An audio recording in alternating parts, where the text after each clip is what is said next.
ये कहानी 1965 की है।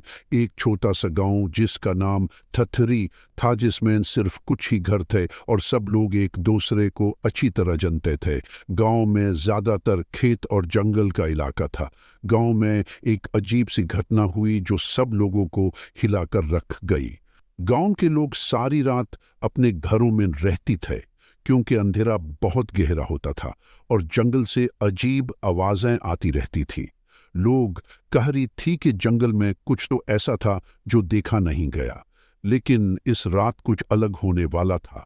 गांव के करीबी तालाब के पास लोग अक्सर दिन में मछलियां पकड़ते थे और पानी भरते थे, लेकिन रात में ये जगह खाली रहती थी।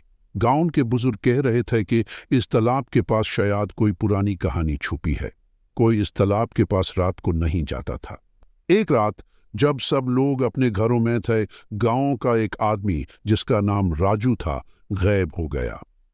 उसने अपने घर से निकालते वक्त कहा था कि वो तालाब के पास जा रहा है, लेकिन जब वो वापस नहीं आया तो गांव के लोग परेशान हो गए।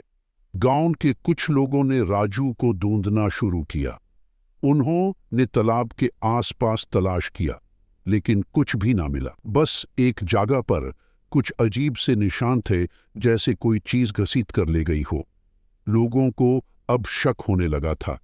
इस घटना के बाद गांव के बुजुर्गों ने एक पुराना किस्सा सुनाया।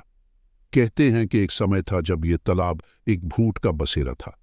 उस भूत को एक पुराने रिश्ते से बंधा गया था और लोगों को कहना था कि उसके पास जाने का मतलब था मौत। गांव के लोग अब और ज्यादा परेशान हो गए। उन्होंने फैसला किया कि वो पूरी रात तालाब के पास रहकर देखेंगे कि क्या होता है।